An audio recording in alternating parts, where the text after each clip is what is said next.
Okay, welcome to Rise Above the Ranks. Remember, this podcast is in conjunction with our free real estate newsletter, The Blueprint. Subscribe at www.readtheblueprint.com to stay up to date on the most important news stories in real estate. Each week, we're going over one topic that we think can help elevate your game. On today's episode, we have, again, our friend and an amazing woman, Tracy Tutor, back on the podcast. Tracy, thank you for being here again. How are you? What's going on? I'm good. How are you guys? I love you. You've got a beautiful energy and a beautiful smile. Thank you. You're So a do mom. you. You're a hustler. I love listening to your accents. So I just tune into the podcast and just listen to the accents all day. Everything's more charming when you have an accent. We will take it. Wish our wives agreed with that. Yeah, my wife's like, I hate the way he talks. And then I do a terrible impersonation You of just her did. accent. I know. But how's life? Everything's good. It's I Yes. mean the sun's out. Yes. I couldn't be happier about that. So it's been a long cold year in Los Angeles. In more ways than one. But you know. Yeah. It's been brutal. And you're still with your lovely boyfriend? I am. Eric's doing really well. He's Excellent. just hustling, always up 10. Now he's trying to gain weight, so he's put on 15 pounds of muscle, which is not easy I was to going do. to ask Tracy, do you think my arms are big? Then I remembered she's with Eric. Don't let her touch your arms, David. Yeah, I was just like, Yeah. I shit. definitely won't let her touch these guns. He's been keeping me We in work shape. out together, you know that, right? You do? Yeah, we do. That's good. Where? At James's What house. do you mean where? Here. I've been working out for 10 years and I've gained zero muscle. In fact, I've gained weight. That's hysterical. Anyway, back to the episode. So today we're going to talk about what a work day looks like, how you structure your day, and how you think an agent should be structuring their day. With the market changing, things are shifting. I think we're all shifting the way that we work. And we want to get into kind of the way you do things. Absolutely. So let's start with a day in the life of Tracy. How are you structuring your day? We know you're big into structure. I am. I'm a big fan of utilizing your calendar and clocking every single minute of the day from the moment you open your eyes, which for me, the alarm goes off at 5:30 in the morning. And then I set a second one for 5:40. And then I wake up at 11. I know. No, but I'm up and I am out of bed by 5:45 without fail. Like, really? Oh yeah. Holy shit. Yeah. And then I don't even go downstairs in the robe or the pajamas. It's immediately gym clothes on because I feel like I'm just going to be more effective and start my day. I go downstairs, I do my celery juice, and then I have my... I do celery juice too now. It's fantastic. But I actually have it delivered. Oh, that's nice. No, but it's not Must as, be it's not nice as- for you. No, but it's not as good, Trace. Apparently it's not as effective if you blend it yourself. I'm not blending it myself. Your I would take like housekeeper does it. 88 stalks. It's too much. Yeah. But it's, Wait, what do it's you good do? that you're even... I buy it at Bristol Farms. They make it fresh every day. Yes. Love it. Sorry, I didn't mean to interrupt. No worries. So then I, pound the celery juice, get the Celsius going, get in the car. I'm on my way to the gym. And usually I get on the treadmill by a little bit before 6.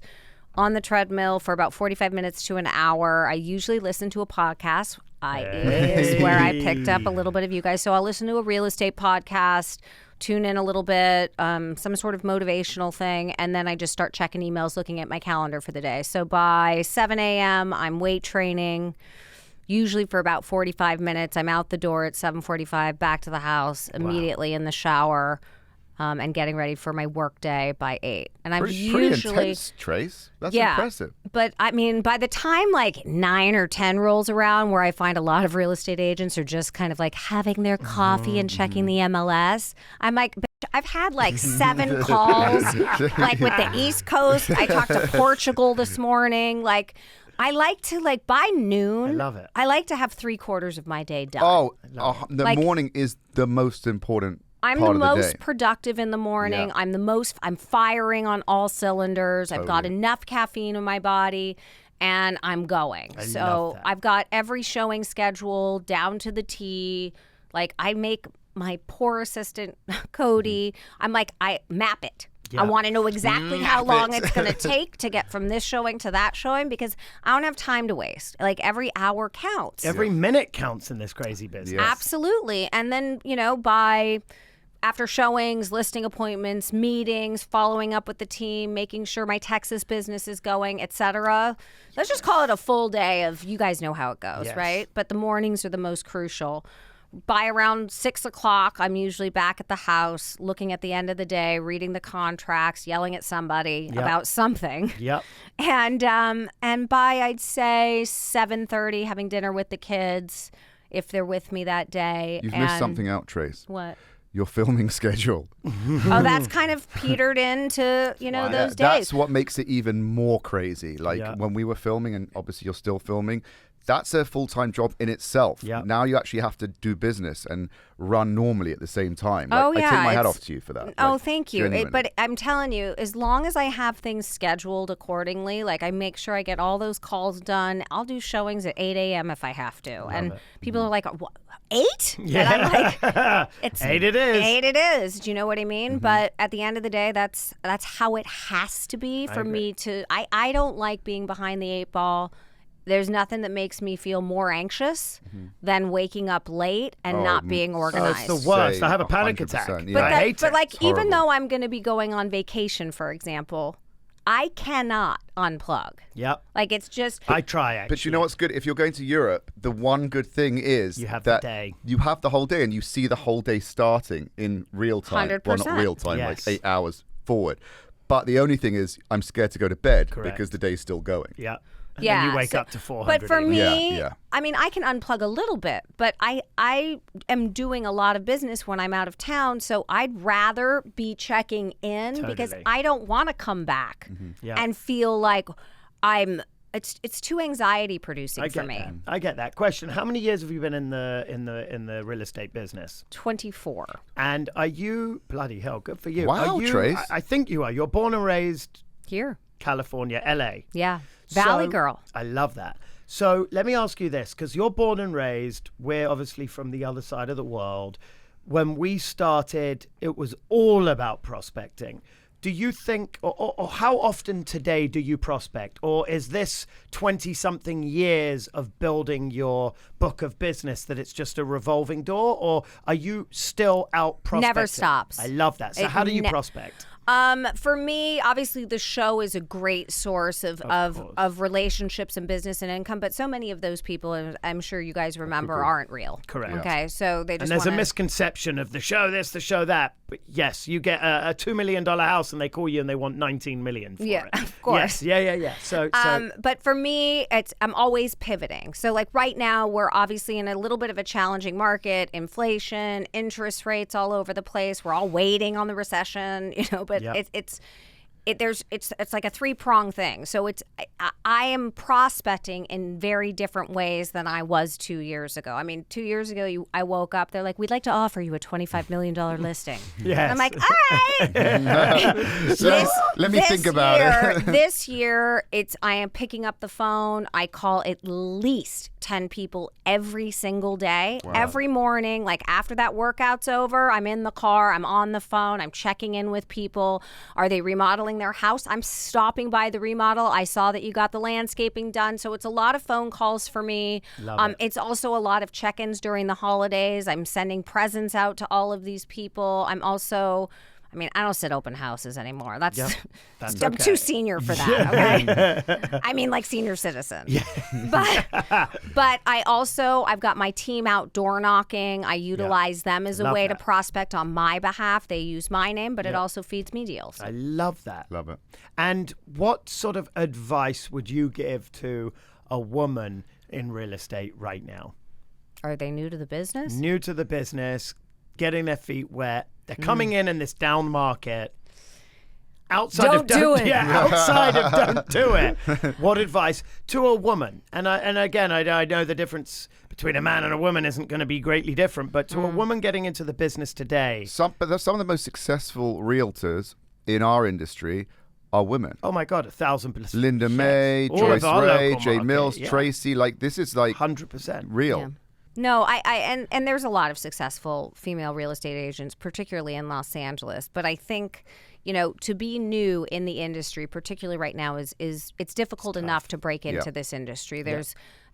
I think there's probably more applications for real estate licenses in the last 3 years than there have been in the 3 prior. So it just gets more and more competitive. Yep. You better have a bank account with a lot of savings because you can plan on earning not a lot of money in the first 2 years. If anything. If anything at all. I recommend becoming an assistant and going to work in an area that you actually want to be in. Love that. Don't say, oh, I'm going to start with selling. I mean, I'm speaking in LA terms. For those of you around the country, every city has different price points, right? But for LA, why would you say, oh, I'm new to the business, I'm going to go work on a team and focus on outside of LA and do a $200,000 condo? Right.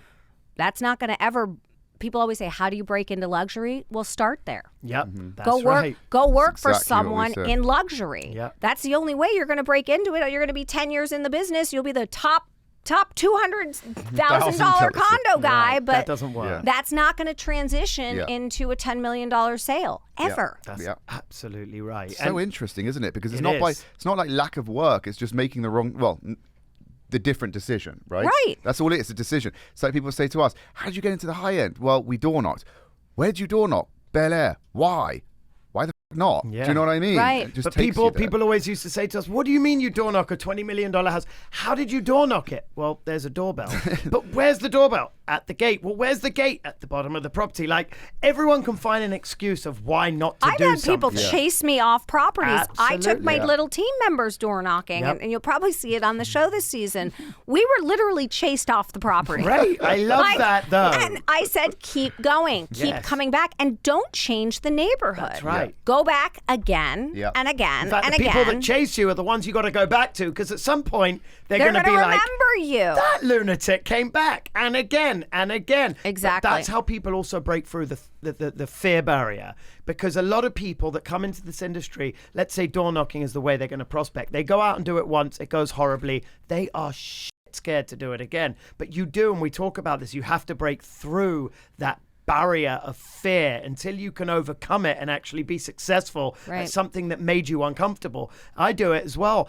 The second I'm comfortable, whether it's in my personal life or business life, the second I'm comfortable is the second I want to actually make myself uncomfortable. Because comfortable, you Sounds very relaxing, Jim. It's Yeah, not, but I don't want to relate, though. coast. No, I'm exactly I the same. relate. I'm It's exactly like the same. striving for mediocrity. The Yeah. second you Fuck that. meet the goal, if you Yes. don't set a new one, Yeah. then you're just going to sit there. It's also boring. It's like if it was easy all the time, we would be bored. Do you know what I mean? 100%. 100%. And I think that's why you look at everybody in this industry that is successful. They were bold enough to get where they are today by breaking through barriers of their own fears that got them to where they are. It doesn't get handed to you on a No. silver platter. It's hard work, it's dedication, it's passion, and it's never giving up. And Well, prospecting's not easy, right? Because the first thing people think of is, okay, I've got to go door knocking, or I got to cold call, or I got to do all these things. But there's so many different things that you can do. I used to go and sit at the Beverly Hills Hotel bar. I love that. That's a I great used to move, go by the sit way. at Voltaire, and I'd have my little laptop. Yeah. And I'd have a glass of wine, and it would be like 5:30, and I would, you know where else?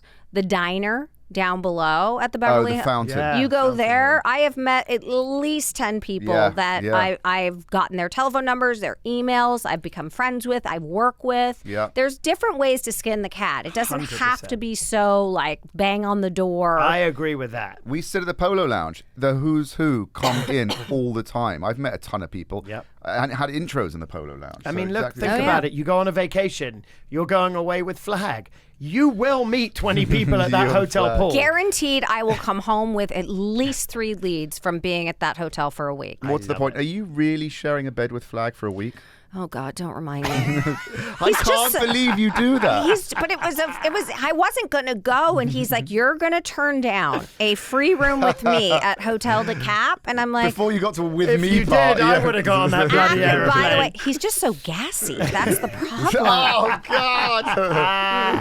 That's I so funny. love it. We love you. We do. We got to wrap the episode, but again, thank you for being here. Thank you, course. Trace. We love you. Keep crushing it. You too. And we can't wait to see the new season of the show. Do we even know when it airs yet or not yet? We don't have an air date yet, but I'm hoping the end of this year. Amazing. Well, we love it. Awesome. And thank you. Another episode of Rise Above the Ranks, the sister publication to readtheblueprint.com. Thank you for tuning in. Remember to subscribe, leave a comment, and we will see you next time.